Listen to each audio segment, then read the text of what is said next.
Good early morning. Welcome back, everybody. Today is another fun-filled video, and today we're going to be talking not necessarily about the company, but about a few other things that I believe in. I didn't really know what else to call it, so I just called it a leadership lesson. And basically, today we're going to be discussing what my favorite leadership principle is and why. This should not be a very long video, but maybe you'll like it, maybe you won't. Hopefully, you can just kind of see where my mind is at and just get to know me a little bit better. Alright, so without further ado, we're going to jump right into it. So just broadly speaking, in the Marines, we get taught that the 14 leadership traits and the 11 leadership principles, along with many, many other things. And overall, number 3 is my favorite. And basically, number 3 says to know your men and look out for their welfare. And here in just a second, we'll get into why. Although, from the gist of it, you can probably already see it's not exactly a brain teaser. So, just to kind of get you all up to speed, what are the 14 leadership traits? Well, they're on your screen. And there's a little acronym that we learned called JJ Did Tie Buckle, and it just has all the traits. I'll just read them off in case you're only listening. The first one starts off with judgment, justice, dependability, integrity, decisiveness, tact, initiative, enthusiasm, bearing, unselfishness, courage, knowledge, loyalty, and endurance. And I'm not going to read all of this is just a I'm sorry, I forgot I put this picture in here. If you're interested in finding out what exactly each of the traits, has a definition um, to have, you can read it on your screen. And then here are the 11 leadership principles. I'm not going to read all of these. We're just going to jump down to number 3. And it says, know your Marines and look out for their welfare. Put your Marines' welfare before your own, correct grievances, and remove discontent. All right. And then on some other pictures, if you do a Google search like I did, number 3 is summarized as know your men and look out for their welfare. So we're going to leave it on the screen for a bit while I do a bit of a monologue. Um, why exactly do I believe in this one? Like, why is this one my favorite? Well, it all boils down to if you have no men, you have no, mission, you have no group. Public safety, along with the Marines and sports and things, is all about teamwork. It's all about working together. It's all about accomplishing a common goal. And you're if you crap on your people to accomplish the goal, so to speak, eventually you're not going to have any people. They're going to get pissed off, angry, and leave. Um, and rightfully so. And I think this translates into why a lot of agencies are failing, why a lot of public safety is falling off a cliff. In my past, I have worked for a lot of people um, whose philosophy is, we don't really care about you. Your job is to show up, run as many calls as humanly possible. We don't care about your food. We don't care about your mental health. We don't care about, air conditioning in the vehicles. We don't care that you don't have emergency lights. You're here to work. Just go run calls. Stop complaining. And you get burned out. You get angry. You get fed up, and eventually it causes people to leave, resulting in a very high turnover. And I'm pretty sure that those organizations know what they're doing, they just simply don't care. All of my experience in the past is kind of the opposite.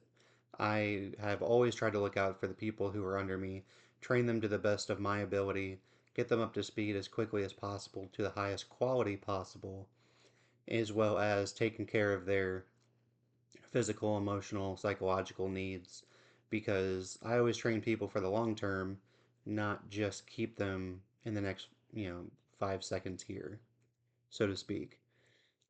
Just to kind of go off the screen, just for consistency, I believe that leaders are required to ensure their subordinates are taken care of.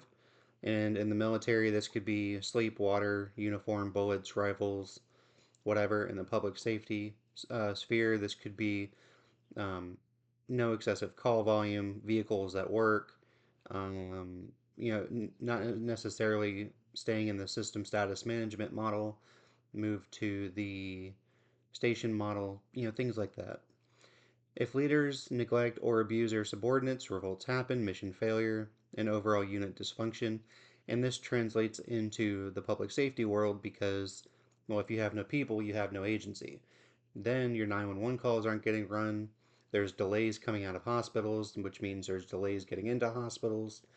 Your reviews go down, your recruitment goes down, your reputation goes down. I mean, basically everything falls apart because on the employee side, we all work for two or three different agencies. So we literally tell people if you apply, this is the work environment you're going to walk into.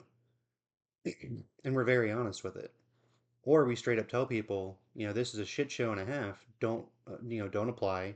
Don't ride along. Don't bother. Just pretend we don't exist and go work at CVS and be a cashier for $7 more an hour. That sort of thing. Everybody is a member of a team and therefore is important. As long as people are making an effort, they need to be included. And the only way a public safety agency is going to function is with good leadership that looks out for its people, and then everybody is a team member trying to accomplish the calls. Connecting with subordinates allows for enhanced communications, empathy, sympathy, close connections, etc. So I've noticed that a lot of big companies are very hands off with their management. Um, Meaning that their managers don't necessarily get to know their people. They don't see them in the field. They don't run calls with them. They don't stop by the station and just kind of get to know them. I mean, because the turnover rate's so high. And this is why I'm pretty sure these companies know exactly what they're doing because they don't care who's hired. They don't care who's fired. They don't care why you're leaving. They don't, there's no interaction. So there's no connection. And I think that's one of the biggest problems in today's public safety issues is just management that does not care about its people whatsoever. Drives me insane. So when this leadership principle of knowing your people and looking out for them, what are some of the benefits of that? Basically, subordinates feel taken care of. There's higher morale, which means they work harder usually. There's a closer connection, and they're more willing to go above and beyond. If you treat someone nice, they will look out for you in the end. I truly believe that. If you do things to the best of your ability, then they will do their best in their abilities. Whatever that could be. I mean, it's just better all around for everybody. Again, this one should not be anything overly philosophical. I mean, this is just common sense stuff to me. So what have I seen over the years? So hidden management, which I was alluding to earlier, non-reactive supervisors, hostile management, no problem solving. They simply don't care about anybody. Paperwork and administrative functions are always the supreme of their shift. There's oftentimes a closed door policy, this more figure it out for yourselves mentality, and employees have no clue who can help them or even who wants to help them. There is a difference. There's a big difference between who can help you, usually begrudgingly at the last minute when everything falls apart, and who wants to help you, which is usually more proactive. It's usually more in the beginning of a situation when things are just starting to get out of hand. And that desire to help you either reinforces a good positive environment, or if it's on the other one where they help you at the last minute, they're usually in a bad mood. They're usually not very pleased with you and your performance or your situation, and that just reinforces the negative environment. And the more negative environment you have, the faster your turnover, the higher your turnover rate's going to be, and the more people don't want to bother applying or don't want to, even go through the headache of, working for you. I think, especially if anybody from AMR is watching this, you know exactly what I'm talking about.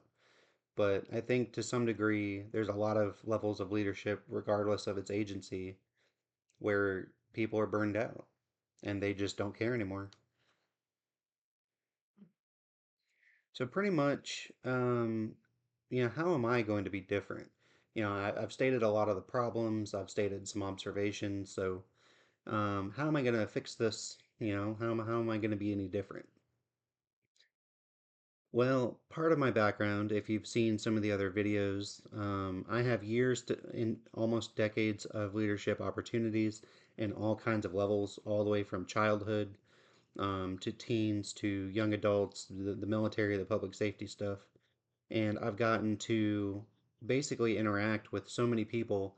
I can relate to anybody. I can talk to anybody. I can get almost anybody trained up to, a functional level, if not supersede that, given enough time and resources. And it just comes down to the desire to care about other people more than yourself. This is not just a job for me. This is my career. This is what I've put my life into, and I want to continue that with this new company, just at a much higher level, a much higher quality. I have the belief that people want to make. I'm gonna read that again. Belief in people to make great decisions with minimal supervision, create teamwork atmosphere. I am definitely more competent than most. One of my strengths is long-term, strategic, high-level planning and execution with almost perfect results. My attention to detail is above almost everybody else's. Subordinates come first, your leadership comes second, and your officers come last. That's basically from my military experience. The willingness to train team members to always be better. So I don't necessarily want anybody to be like me. I want them to almost be better than me. Now it's hard to do with all of my years of training and education and things, but I don't hold back from teaching other people. I want people to be competent. I want them to be comfortable, and I will do whatever I can to get people to that place. Let's see here. So the other big point in this was people, I think people want to make good decisions. They just usually have bad information or not enough information, and I think that's a problem. There's a lot of agencies are top heavy. They don't let their lower level people um, basically do anything. I know when I was with different agencies, I was told just an EMT, just a driver, shut up, just drive. I mean, that shit drove me insane. And I don't believe in that, top down, top heavy leadership philosophy.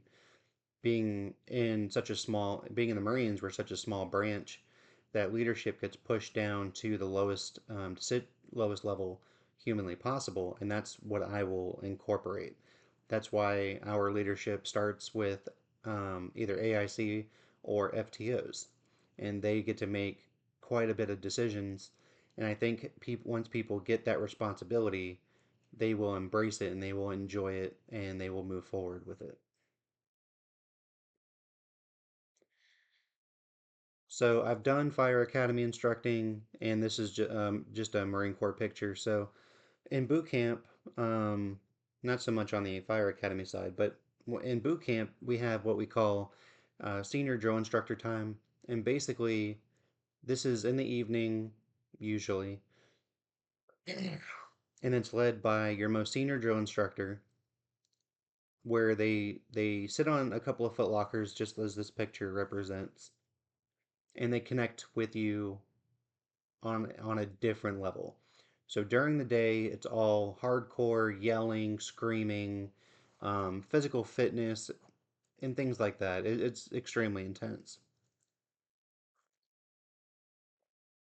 as I'm sure nobody will be surprised to hear that. But then in the evening, their whole personality changes, and they tell you about them. They tell you about their career, Marine Corps history, some of the icons and big figureheads of the Marine Corps past, and some of the battles we've been in. And it's a different type of connection. It's kind of hard to describe unless you go through it, but it's much more calmer. It's much more relatable. The tone is different. The verbiage is different, and this is kind of encompassing my two sides. Yes, I can be an instructor and loud and aggressive and very knowledgeable, but then I also want to take this time, get to know your people, relate to them, um, and basically foster that teamwork environment where I may be better than you and I may be in a higher position than you. I may make more money than you, but we're all in this together. We're all firefighters, we're all Marines, we're all in this together. And these are just pictures that I like that I thought incorporated that mindset. And that's pretty much it. This was going to be a decently short video. So we're just going to keep this moving right along. And if you're still with me, thank you. Alrighty. So if you like the other videos, I strongly encourage you to go back and watch them all to figure out how this company is going to operate. But if you like what you're hearing and you would love to support me, this is exactly how you do it.